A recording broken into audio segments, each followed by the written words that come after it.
contando historia. En este recorrido imaginario que estamos formulando a través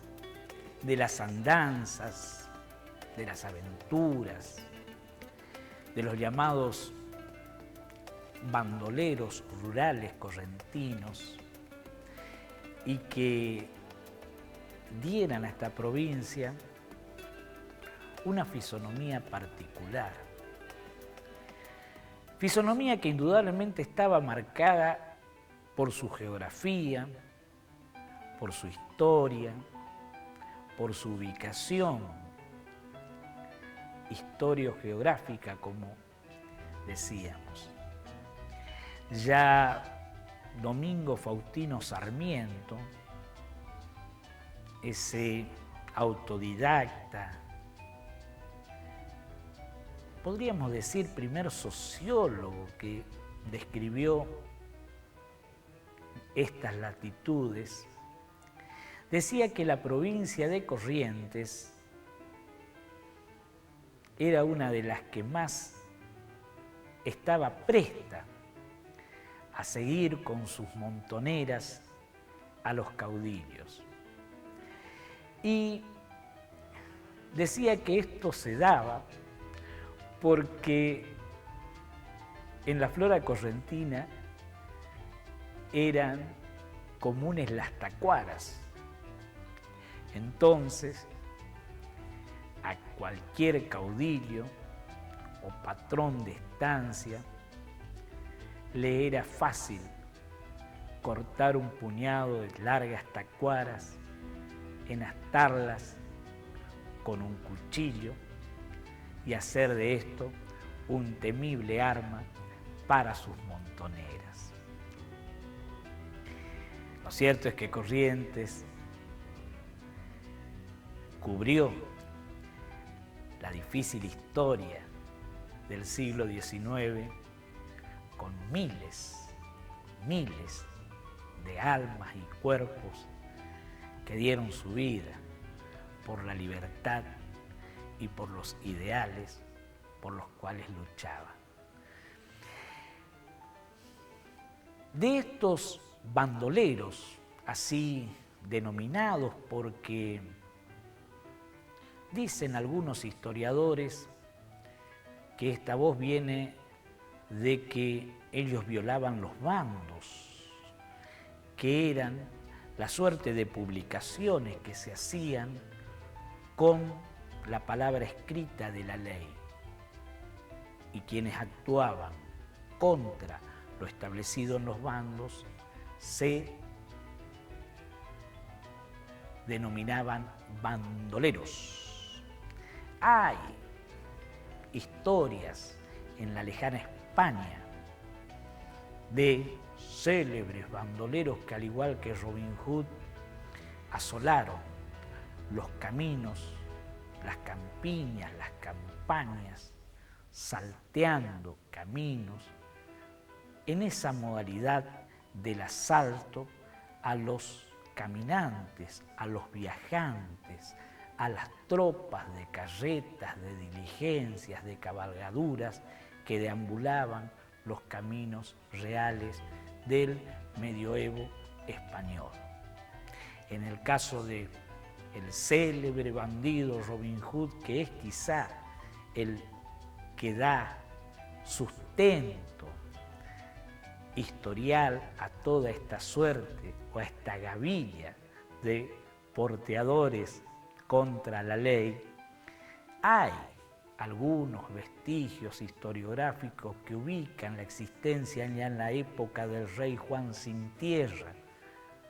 de la lejana Inglaterra. Lo cierto es que en nuestras latitudes, en nuestra historia correntina, existen en el imaginario popular, en las historias contadas, en las sobremesas, en las historias contadas en los puestos de estancia, en los ranchos del campo, perviven, sobreviven las andanzas de esos gauchillos. Tal así quizás un nombre que quedó permanentemente en el imaginario popular, el del gato moro. Cuentan las historias recopiladas de la existencia de dos bandoleros o bandidos rurales o gauchillos alzados con el nombre o el apelativo de gato moro, por la agilidad, por la facilidad con la cual escapaban de las riñas e iban a esconderse en la espesura del monte. Después, el autor y dueño de la estancia Santa Tecla dio una peculiar historia y dio nombre actual al célebre gato moro, conocido en el folclore correntino también por una pieza de la llamada danza del chamamé, el gato moro, que refiere en sus glosas las andanzas de este escritor,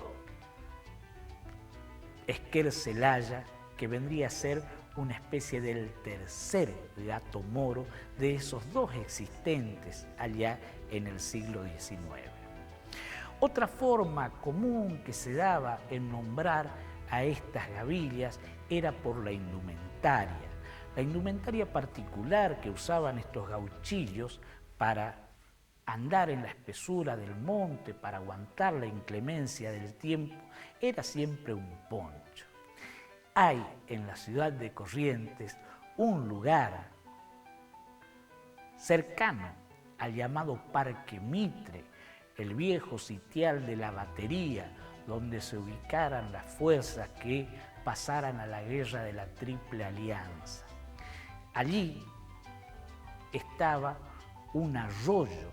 el cual fue entubado hacia el año 1960. Este arroyo, manantiales,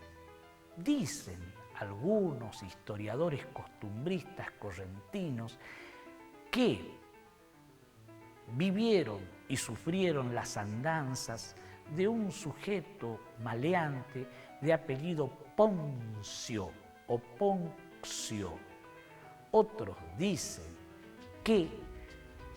hacia el año 1820, 1812, un sujeto pendenciero vino y luchó matando a un almacenero que tenía fonda allí en los afluentes de ese arroyo que vertía sus aguas en el río Paraná a la altura de lo que hoy es el Parque Mitre, y que en la pelea sustrajera la manta verde que tapaba la mesa del juego del billar. Y de ahí que usando esta manta para tapar sus impudencias, se lo pasó a conocer como Poncho Verde. Entonces no se sabe bien si esa zona que pasó a llamarse Poncho Verde, una parte de la avenida hasta ahora es conocida como Poncho Verde, alude a Poncio o al Poncho Verde con el cual fuera ultimado años después este sujeto de apellido Poncio o Poncio. Lo cierto es que Poncho Verde es un sitio conocido por todos quienes pasean por la capital correntina frente a ese hermoso Parque Mitre, donde está situado un bello monumento que recuerda las desventuras sufridas por las cautivas correntinas, llevadas en esta condición por los bravos paraguayos que iniciaron la guerra de la Triple Alianza, oleando e invadiendo esta capital de Corrientes allá por la década del 60 del siglo XIX.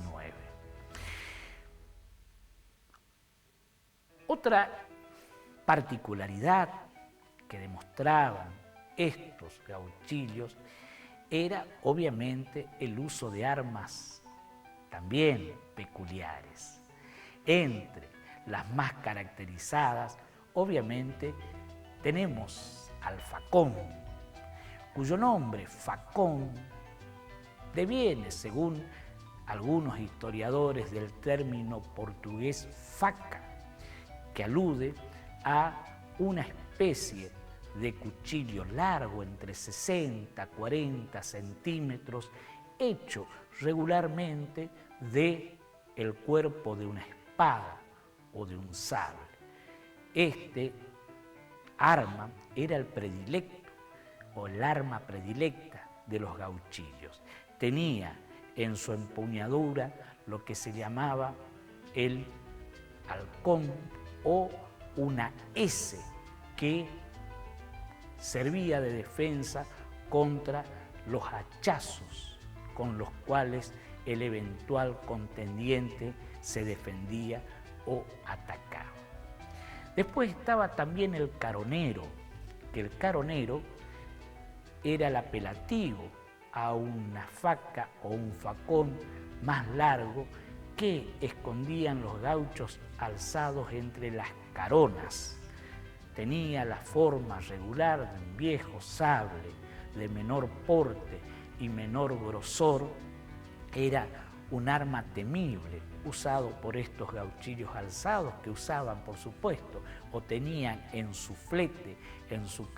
corcel o caballo, su amigo que lo llevaba hasta las espesuras de los montes o de los esteros impenetrables donde se guarecían. Tal el caso mencionado del famoso gaucho Lega o Legario, ese que anduvo por la zona de Saladas y que se escondió en el Rincón de Luna, una vieja estancia de la época jesuítica, y desde allí asolaba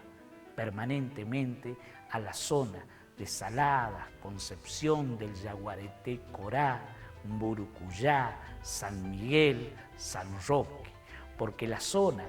donde este tipo de bandolerismo ocurrió en la provincia de Corrientes entre mediados del siglo XIX y la década del 30 del siglo XX fue generalmente el centro de la provincia de Corrientes. Cuando la autoridad acosaba, cuando la situación se ponía difícil, estos bandidos trataban de escapar de la ley cruzando el río Paraná hacia la impenetrable espesura del monte Chaqueño o hacia la frontera del este rumbo al Brasil o rumbo al Uruguay. Pero una alusión especial merece el amuleto usado por los gauchos alzados o el payé, que es otra forma de escudo que se usa por parte de estos habitantes de la campiña, de la campaña, para prevenir los males, para prevenir las enfermedades y también hasta para prevenirse de la muerte. El payé es una especie de hechizo que se hace por parte de un curandero, un médico rural, una hechicera, para lo cual se usa diversos elementos naturales, desde la pluma del cabureí o del cabureí, ese pequeño búho, ave rapaz, que dicen que tienen ciertos prestigios o privilegios sobre el resto de las aves, que desde su pequeño y diminuto porte hace con su silbido hipnotizar a las desprevenidas presas que quedan justamente presas de este hechizo paralizadas, y elige entonces aquella a la cual va a efectuar su rapiña. La pluma del cabureí es uno de los elementos más usados en la campaña correntina para dotar de prestigio, de magia, de fantasía a los gauchos que van en busca de este remedio. Y los amuletos son pequeños elementos hechos con generalmente huesos de difuntos, con proyectiles con lo que se llama la cápsula de la bala y que usaban y usan todavía los gauchos de la campaña correntina, incrustándose debajo de la piel. Se realiza generalmente una incisión en la altura del hombro o en la zona de la tetilla donde pueda incorporarse este elemento y suturarse por fuera. Este amuleto, que generalmente es la estatuilla del denominado Señor de la Muerte o Señor de la Buena Muerte, o conocido también como San la Muerte, que es un esqueleto con una guadaña que hace que la muerte se aleje de quien lo incorpora a su cuerpo. Este amuleto puebla el imaginario correntino, tal es así que dicen justamente que el gaucho Antonio Mamerto Gil Núñez, conocido como el Gaucho Gil, tenía este amuleto debajo de su piel. También el gaucho Aparicio Altamirano dicen que cuando es acribillado en Bellavista para que pudiera dar fin al momento de su agonía, tras la balacera policial, solicitó se le extirpara este amuleto. También cuenta la leyenda, hoy convertida en mito, de Isidro Velázquez, que tras también la acribillada balacera del que fuera preso en diciembre de 1860 y tanto allá en el Puente de la Traición, en las afueras de Machagay, provincia del Chaco, este gaucho correntino, nacido en Burucuyá, para expirar, le tuvieron que sacar ese San la Muerte que lo exculpaba del difícil trance al más allá. Y merece también una mirada en este pasar por este muestrario de gauchos alzados, forajidos, fuera de la ley, maleantes, convertidos al mal vivir por la persecución de la no siempre justa o no siempre legítima ley. Si vemos la llamada ley del vago, del cual queda hoy en los manuales la divulgada o la promulgada por don Justo José de Urquiza, refrendada por su secretario, quien después fuera quien dice causara la rebelión que causara su muerte y que hiciera 2 levantamientos en la provincia de Entre Ríos por la causa federal, don Ricardo López Jordán. Esa ley del vago, si leemos con detenimiento, fue el instrumento legal que ultimó u obligó a la desaparición del gaucho. ¿Por qué razón? Porque obligaba a toda persona llamada vago, de allí de ley vago, o de la denominación o apelativo de vago, a portar una libreta o una papeleta, como se le decía en el chamamé, con la firma de la autoridad política y del patrón, que garantizaran su buena conducta y que les sirvieran de salvoconducto para conseguir un trabajo o para evitar ser levado por la leva al trabajo forzado de los fortines o de las cárceles o trabajos públicos. Esa ley del vago fue el instrumento con que contó el Estado hacia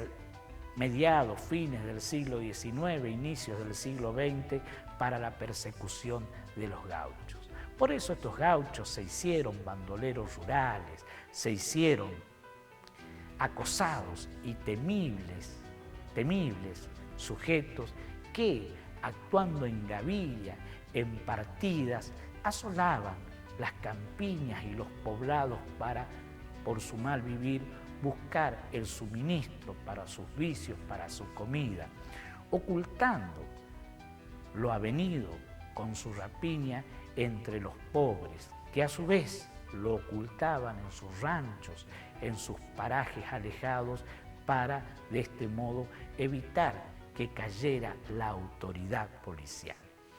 Merece una particular atención, y de ello hablaremos con detenimiento, el folclore que en la provincia de Corrientes muestra como en ninguna otra del país una atención particular hacia estos casos. Quizá una de las plumas que mayor pintura diera a través de las letras y de las glosas fuera la de el cantautor goyano don Mario Millán Medina. Él, en su chamamé, cuyo título es El Sargento Sapo, alude a estos bandoleros rurales como Pato Piola, que formó en una oportunidad parte de la banda de Mate Cocido. Dicen que lo siguió y lo avecinó a Zamacola. Dicen que lo siguió a Mate Cocido. En esta suerte de pintura a través de su pincel